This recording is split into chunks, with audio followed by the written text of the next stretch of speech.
So this is proof that there's a Yetzer Hara, right? This is proof. The Yetzer Hara hears that we're getting rid of his message, right? We're getting his message out there, and we're warning people about. It's a lot of if it's not a question of the class, it's hard. It's very very difficult. So I'm sorry. You're live again. What? You're live. I'm live now again. Yeah, I know. So the Yetzer Hara sees that we're getting his message out. We're letting everybody know that the Yetzer Hara is very crafty. It's very crafty, and if we're going to get onto his trick, then what's he going to do? He'll turn off our live feed. So we turn it back on, right? We turn it back on. So either way, so the Ramchal summarized the lesson taught in this chapter. Nimtzenu lemidim. Thus we have learned. Ki ikar. Okay, we're gonna finish this chapter today, be'ezrat Hashem, with the help of Hashem. Thus we have learned. Ki ikar mitziut ha'adam ba'olam hazeh. Right? The essential purpose of man's existence in this world, hu rak l'kayem at mitzvot. It's only to fulfill the mitzvot. V'la'avod v'la'amod b'nisayon. To serve Hashem and to withstand the tests one faces. We're all faced with challenges. We're all faced with tests every day. Guess what? That's our job. You want to know why we're here? To serve Hashem and to withstand the tests that we face. So what do we do about all those pleasures that we have in this world? What do we do with all those cruises and vacations and cars and food and luxury and fashion and jewelry? What do we do with all that? Why do we have that? Why did God put it in the world? You know why? To assist you in your service of Hashem. You know why it's there? Not for you to serve it. For it to serve you in your service of Hashem. Right? And the pleasures of this world are worthy solely to be used as a help and an aid to a person. I'll give you an example. You have a car. You have a nice car. And a friend calls and says, you know what, my car broke down. You mind letting me borrow your car? You say, listen, when I had a little Chevy, I'd be fine with it. But you're not borrowing my Porsche. Okay? You're not borrowing, right? My Bentley? No, I'm not letting... Well, so who's in charge of who? Why is your Chevy any different than your Bentley? Because your Bentley owns you. That's the difference. Your Bentley owns you. And that's the problem, is that people get so caught up in that luxury, the luxury starts controlling them. And that's a very dangerous thing. It's there, not for us to run away from it, by the way. It does not mean that we should live a life of, you know what, I'm going to live a life with nothing. A simple person, I don't need anything. Leave me alone, I'll live in my one-bedroom apartment. No, God says, I gave it to you for you to enjoy. In fact, one of the big questions. Anybody know the questions that are asked when we go to the world to come? Why have you not been what you're supposed to do? Well, that's one, right? One of them is what did you maximize? Did you honest in business? Did you believe in the coming of Mashiach, right? Did you study Torah? And did you enjoy for my world? I created a world filled with pleasures. Did you go enjoy it? I gave you a sunset. Did you go look at it? Did you enjoy it? Did you just snap a picture? Let's go next, right? Right? Did you look at animals? Did you see? Did you stop when you looked at animals and say, "Wow, this is Hashem's creation. It's the most magnificent thing." Where you say, "Okay, kids, you saw the zebra? Okay, we got a picture, selfie. Move on." Right? Is that why we have it? Hashem gave it to us to enjoy. And if we don't, be careful about the cheetahs, right? They grab you if you get too close, right? So, why did Hashem create it? Hashem created all of that. Yeah, the computers and the smartphones. It doesn't mean that you shouldn't necessarily have. If you need it for your business. I'm not going to go here against the move. There's a kosher phone movement, which I think is very, very, very valiant and very important element of Jewish spiritual maintenance, right? So many people are attracted to having smartphones, and perhaps smartphones wouldn't be the best use of their spiritual capabilities, right? They can be distracted by many things. It can hurt them spiritually. My rabbi says that if you need to have a smartphone, you're obligated to have a filter, right? And I have on my phone right here, even though it's a smartphone that has all the capabilities of any other smartphone, there is a monitor that monitors every single site I go to. I can go to any site in the world, but my friend gets a ledger, a report of every place I go to, every single site. It's on my computer, it's on my phone, it's on my tablet, right? Why? Because potentially any human being can fall. We can have a weak moment. So what's going to protect us? So there are people who say, don't put yourself in a place of danger, period, and therefore only a kosher phone. Right? And the kosher phones have no internet capabilities.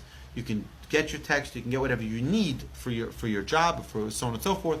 But again, I think it's a very important thing for a person to be spiritually cognizant of what the pitfalls may be, and to be mature about it.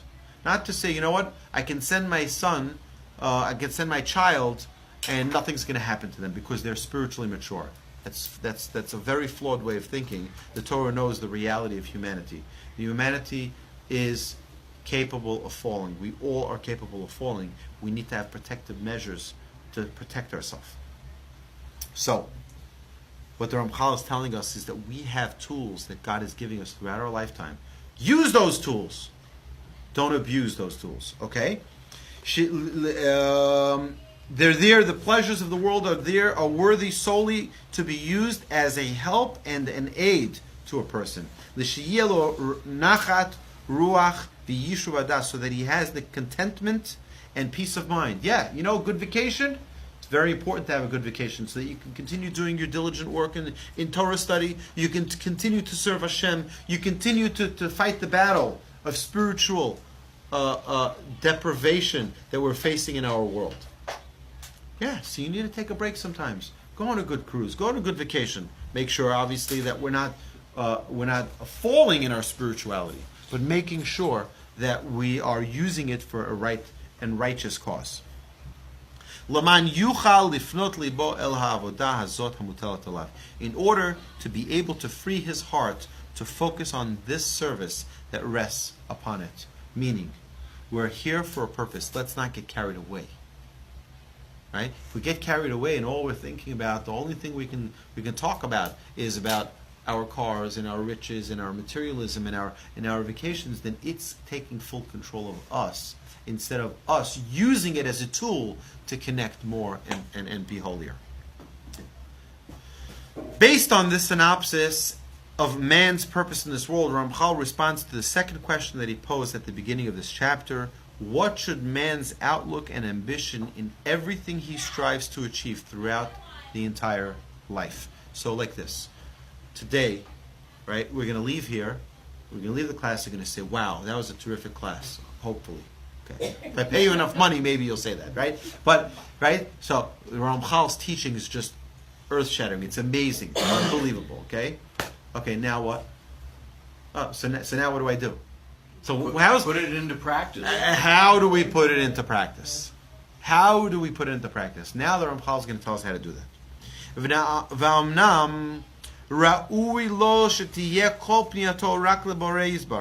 Accordingly, it is appropriate that one's entire direction in life be oriented solely towards the Creator.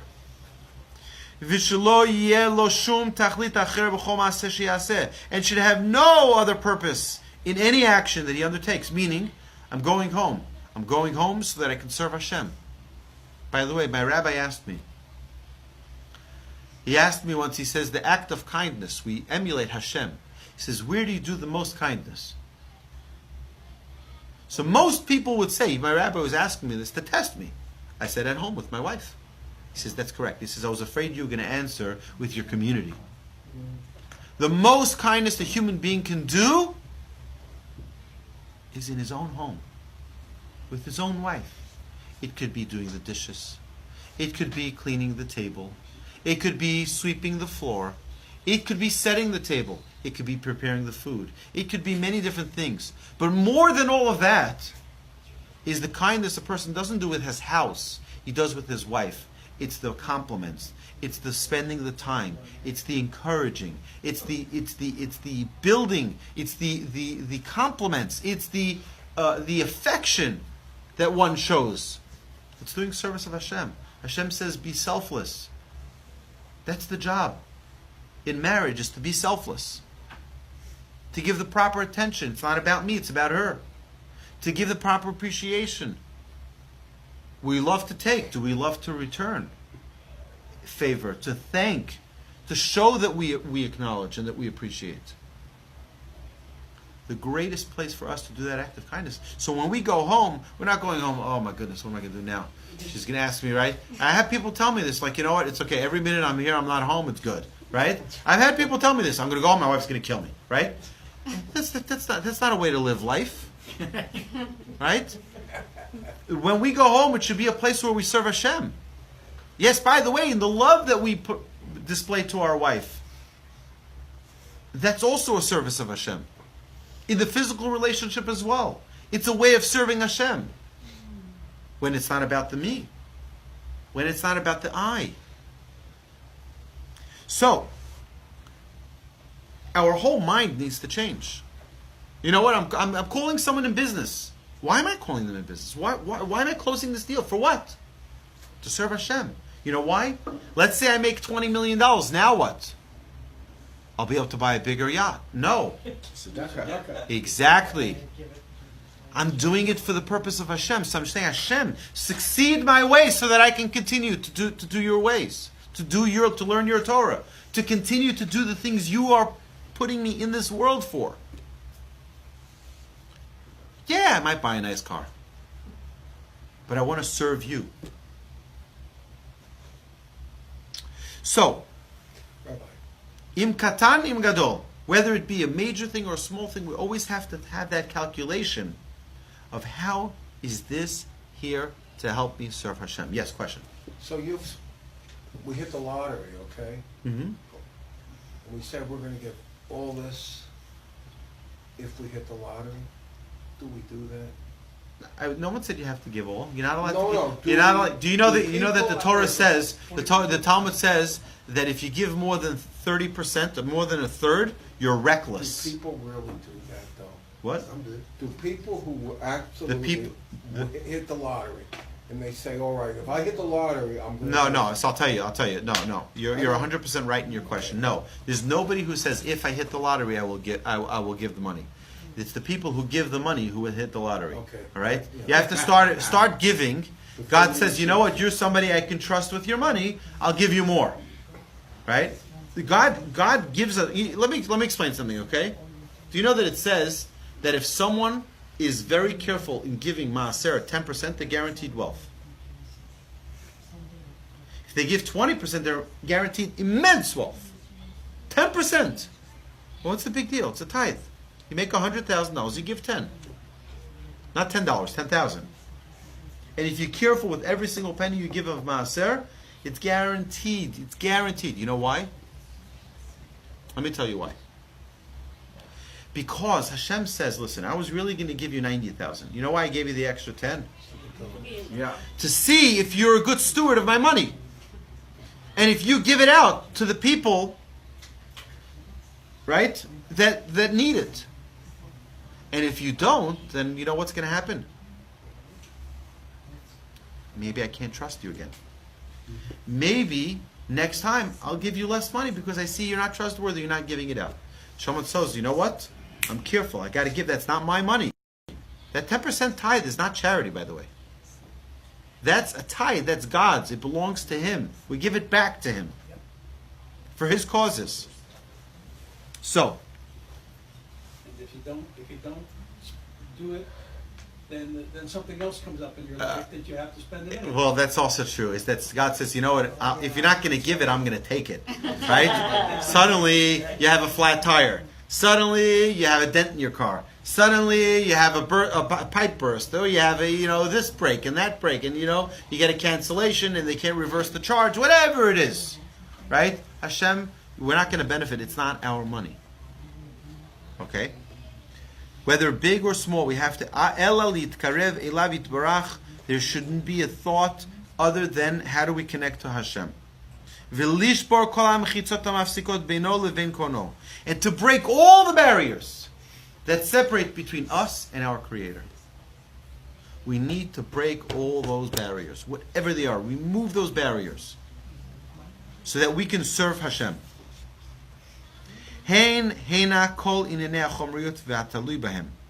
Specifically, all the physical matters and whatever is associated with them,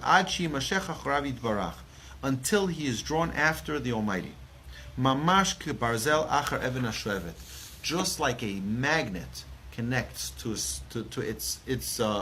another magnet. You just wherever you put one magnet, the other magnet goes, right? You move it here, it comes here. Or you move it there, it goes there. Hashem, our relationship with Hashem needs to be exactly that. Hashem navigates us and moves us exactly that. But if we're not connected and the magnet is away, right, we're just disconnected.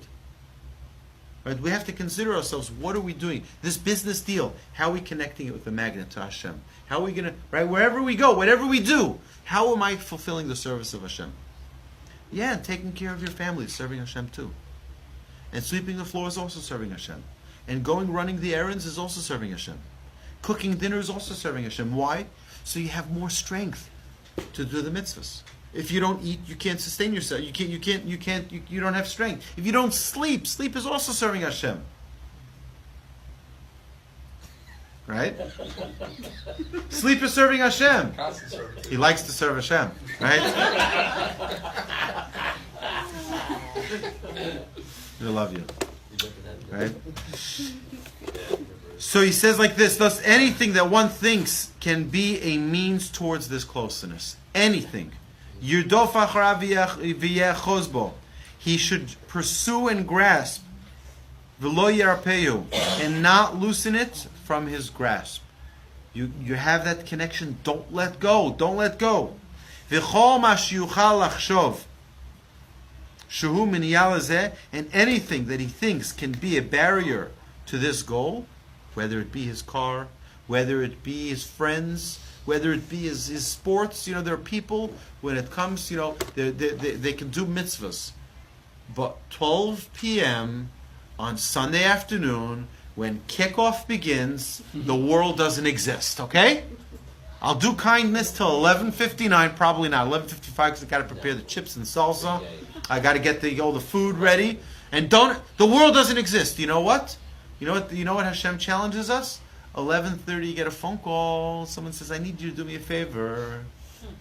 Can you run someplace and do me a quick favor? You'll miss the first quarter of the game.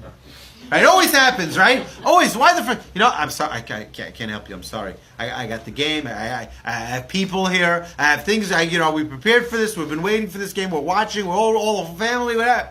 Hashem is just testing you. He's saying, are you ready to give up on your luxury, on your fun, on your things for me? You know what's going to happen? I'll tell you what's going to happen. 9 out of 10 times.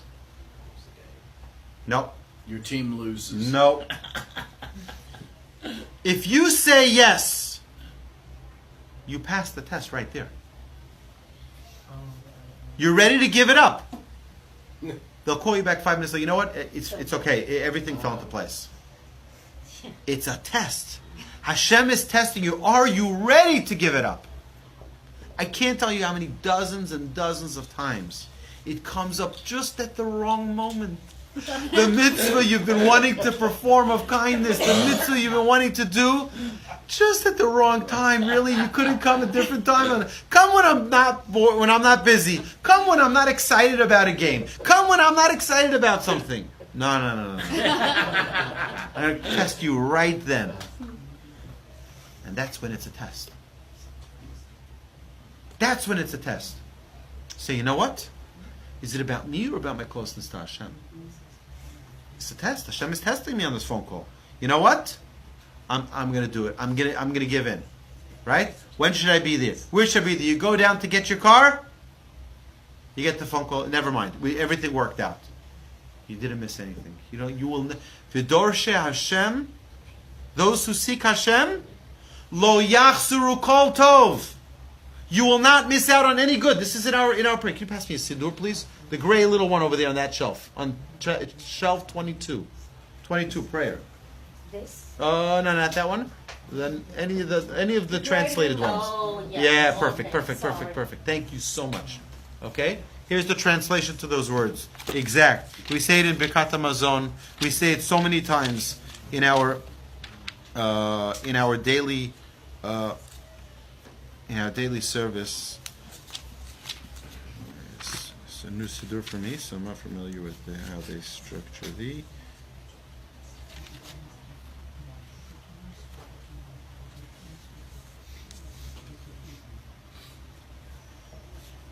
$9.75. Here we go.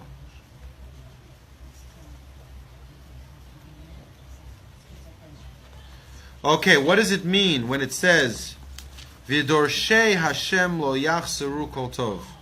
Right? Those who seek Hashem will lack no good thing. That old man I went to, seeking God, you know what he's missing? Absolutely nothing. There's nothing in the world that he's missing. He has everything you can imagine. He may not have the car that you have. He may not have the house that you have. He may not even have the money that you have. He's lacking nothing.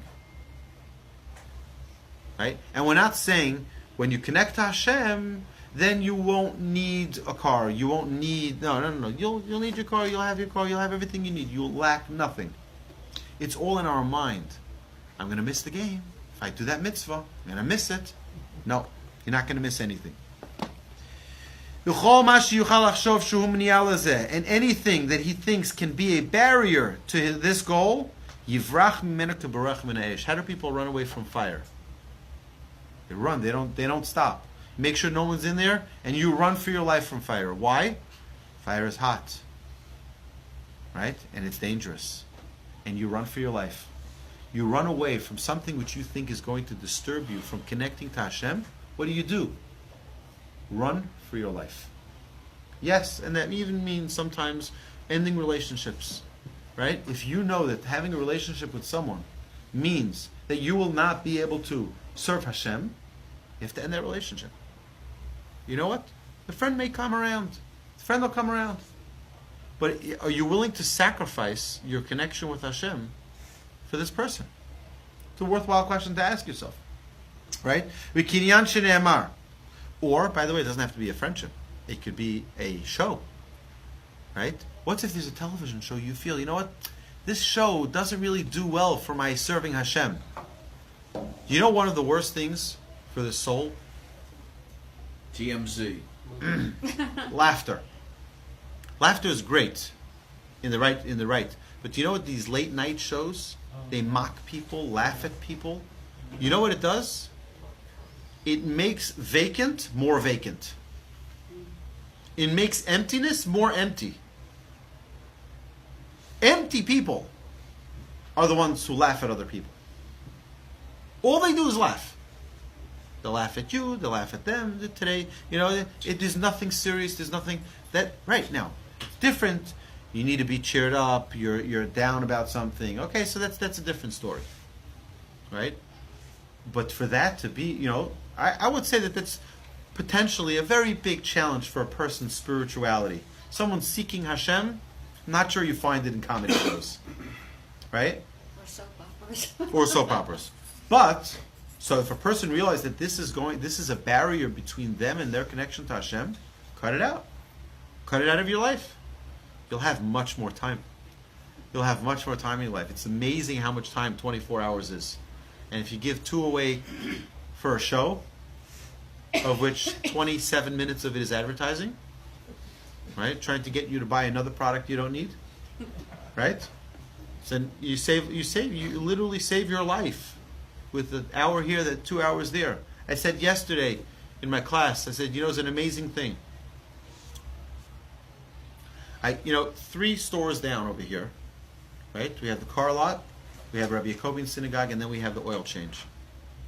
I go there sometimes when I need to get an oil change, and I leave my car. I say to the guy, how much is this going to cost? Great. How long is it going to take? So it'll take about 25, 30 minutes. No problem. I run back here, get some work done, go back there, 35 minutes or later, and I see the people in the waiting room are watching the same stupid Wheel of Fortune they were watching when I got there. Does their life mean nothing? It's unbelievable. They're sitting there watching the same stupidity that they were watching. Nothing changed in their life except that they lost 45 minutes they will never ever get back. Precious life, gone, out the window. If you saw someone, it's total insanity. If you saw someone, and this is an example, Rabbi Noah Weinberg says this example. He says, if you saw someone sitting on a bus, throwing dollar bills out the window, what would you say about such a person? Crazy. It's crazy, right? Totally crazy. A dollar bill out the window, another dollar bill out the window. What would you say about someone wasting their life? Really crazy. Really crazy, right? Because what's worth more, dollar bills or time? Someone just sent me a very cute thing. People are ready to pay $130,000 for a kidney, $170,000 for a heart replacement, right? They're ready to pay $250,000 to see again. They're ready to pay enormous sums of money. You go through every organ of the body, how much people pay for a transplant, how much people pay. I say, a human being? We should walk around being protected in a Brinks truck. That's how much we're worth. Right? We're an unbelievable gift that we have in our functioning body. Unbelievable. And we're ready to waste time. The most precious commodity we have. To waste time. Time waster. I'm not saying sports is a waste of time. I'm not saying that. And now we're starting baseball season, right? The baseball season could be a waste of time. That's a long season, a long game, right? But either way, right? A person has to make that calculation for themselves. I'm not judging anyone, by the way. I'm not judging anyone. So for those of you online, just know, okay? I'm not judging anyone, and everyone has their own calculation they need to make with their own time, with their own life. But is there anything more precious than life? Than time? Much more than money. So the guy throwing his thing out the window might not be such a bad idea. Because at least we can learn something from that. Wasting time? What do we learn from that? Right? So, B'kinyan shenamar, like King David says, Davka nafshi acharecha bi tamcha yiminecha. My soul cleaves after you. Your right arm has supported me. V'kevan shebiyato le'olam eina ela tachlid zeh. And it is clear that this should be one's focus, since one's entry into this world is for only this goal. Dehainu lahasig hakirva hazot, to achieve this closeness. Bimalto nafsho mikol mon'eha umafsideha, while escaping everything that impedes and detracts from it. Our goal in life is to connect to Hashem. Not only to connect to Hashem, how do we do that? We remove the barriers. Everything that's in the way, we get rid of it. So that we don't have those barriers blocking us. We don't have those things getting, in our way. Ramchal concludes, and this is the last paragraph here of the first chapter. Again, remember this terminology, this duplicitous terminology he uses. Now, once we know knowledge, and have clarified, made it part of our lives, for ourselves, the truth of this principle, we now need to investigate its details according to the levels, to each in their own level. From the beginning of the matter and its conclusion. Just like Rav Pinchas ben Yair explained, one of the great Tanaic sages, like Rav